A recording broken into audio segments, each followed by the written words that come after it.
our tunes.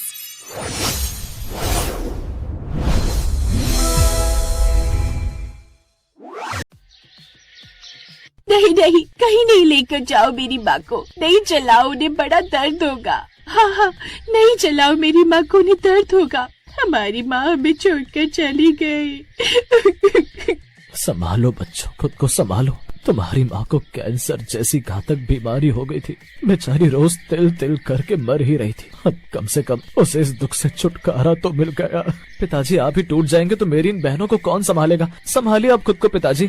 मनोहर की पत्नी ममता की कैंसर के कारण मौत हो गई। वो अपने पीछे एक 15 साल के बेटे अंकित और 3 बेटियां, 12 साल की टीना, 10 साल की श्वेता और 8 साल की पूर्वी को छोड़ गई। पूर्वी सबसे छोटी थी। उसे जब भी अपनी माँ की याद आती, वो आसमान की तरफ निहारते हुए कहती, दीदी अब तो माँ भी एक तारा बन गई होगी ना, मुझे उनकी बड़ी याद आती है। पूर्वी, माँ तारा बनकर हमेशा हम पर नजर रखती होगी। वो तुम्हें यूँ परेशान देखेंगी तो उन्हें अच्छा नहीं लगेगा। चल अब चुप हो जा, श्वेता ठीक कह रही है पूर्वी। टीना और श्वेता पूर्वी को चुप करवाती हैं। तभी उनका भाई अंकित छत पर आ जाता है। ये क्या, तुम तीनों छत पर क्या कर रही हो? चलो चलकर खाना बनाओ, मुझे भूख लगी है। लेकिन भैया हमें तो खाना बनाना आता ही नहीं, हम कैसे बनाएंगे? जैसे बनाते हैं वैसे बनाएंगे। और तुम इस घर की लड़की हो ना, तो घर का काम तो सीखना पड़ेगा और तुम्हें ही करना पड़ेगा। अरे अपनी छोटी बहन से ऐसे कौन बात करता है? वो कैसे ये सब करेगी? नहीं करेगी पिताजी तो सीखेगी कैसे? और माँ तो चली गई बिना इसे कुछ सिखाए। अरे बस कर अंकित, बहुत हुआ। पापा भी आपको गलत लग रहा है, लेकिन बाद में इसके लिए ये सब ठीक होगा और हमें भी आसानी हो जाएगी। शायद ठीक कह रहा है। अब जा बेटा, आलू उबलने रख दे कुकर में। अब वो तीनों बहनें मिलकर खाना बनाना सीखती हैं, साथ ही घर के बाकी काम भी करने लगती हैं। कोई गलती हो जाए तो भाई बहुत डांटता भी था। ऐसे ही वक्त गुजरता है। पिता चाहकर भी कुछ नहीं कर पाते, क्योंकि अब वो थोड़ा बहुत बीमार भी रहने लगे थे। ऐसे ही दिन बीते और अब वो सब बड़े हो गए। अंकित की शादी हो गई। अंकित की पत्नी आरुषि शादी कर अपने ससुराल आती है, लेकिन उसकी भी माँ नहीं थी, इसलिए उसने भी कभी खाना बनाना नहीं सीखा। वहीं जैसे ही आरुषि अपने ससुराल में आती है, फिर तीनों नंदे बड़े प्यार से फूलों की बरसात करके उसका गृह प्रवेश करती हैं।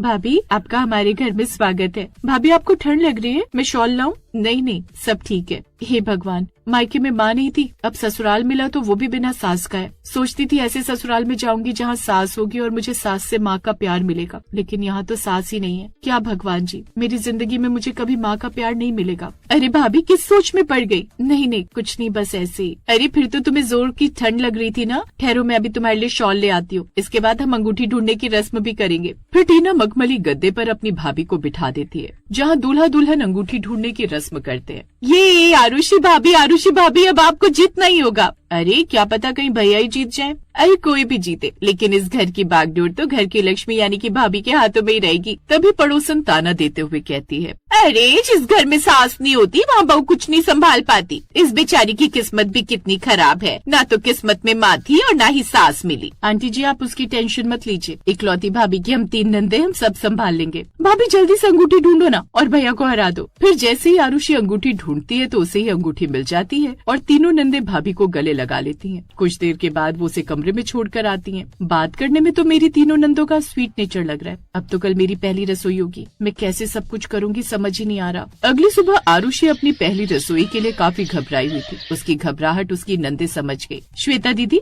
भाभी मुझे बहुत घबराई हुई लग रही है, चलिए हम भी चलकर उनकी हेल्प करवा देते हैं। हाँ ठीक है, तुम ठीक कहती हो, चलो चलते हैं। अब बहू की पहली रसोई होती है, जहाँ वो बहुत घबराई हुई होती है। उसे ठीक से न सब्जी काटनी आती है, न पूरी बनानी आ रही थी, ऊपर से हाथ और कट जाता है। अरे भाभी ये आपने क्या कर दिया? आपका हाथ कट गया, आपको खाना बनाना नहीं आता?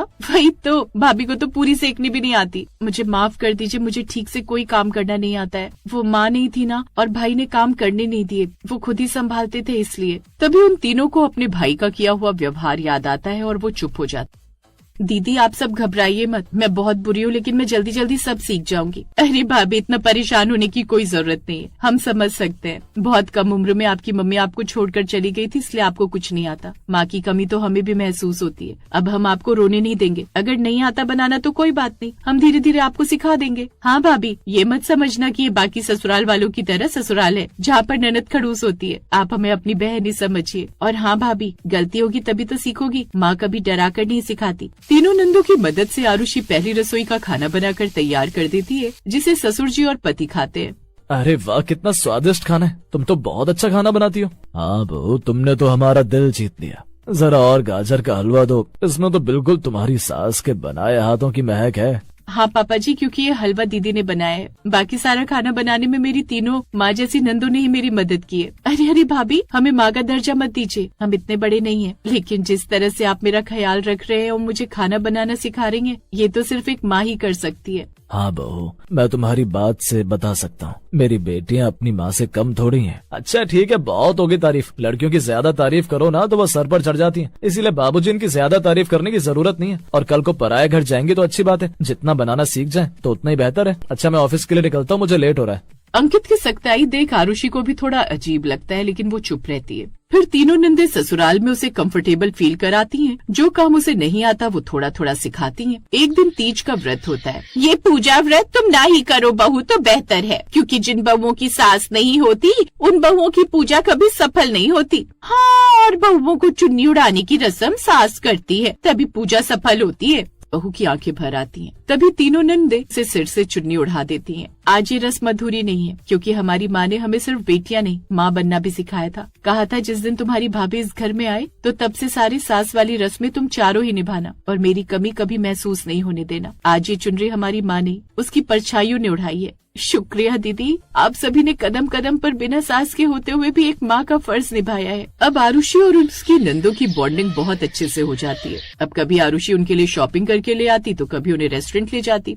आरुषि क्यों तुम उन सबकी आदत बिगाड़ रही हो, बेकार ही उन पर खर्चे कर रही हो। ये आप कैसी बातें कर रहे हैं जी? वो तीनों आपकी बहनें हैं, जिन्होंने तुम्हारी पत्नी को माँ से भी बढ़कर प्यार दिया, लेकिन तुम ना जाने क्यों उनके साथ इतने सख्त हो। आरुषि की बात सुनकर उसे अपनी गलती का एहसास होता है। शायद तुम सही कहती हो, माँ के जाने के बाद मैं उनके साथ कुछ ज्यादा ही सख्त हो गया, शायद इसीलिए उनके साथ ऐसा व्यवहार कर रहा था। लेकिन मैं ये भूल गया कि मैं उनका बड़ा भाई हूँ और मुझे उनकी माँ बनकर उनका ख्याल रखना था। लेकिन घर की जिम्मेदारियां संभालते हुए वो बड़ी बन गई और माँ की तरह इस घर को संभालने लगी। लेकिन जिस प्यार की वो असल में हकदार थी वो मैं सख्ताई के चक्कर में उन्हें कभी दे ही नहीं पाया। लेकिन अब मैं उन्हें और दुख नहीं दूंगा। उस दिन के बाद अंकित और आरुषि भी उन तीनों का अच्छे से ख्याल रखने लगे और उन्हें खूब प्यार देने लगे।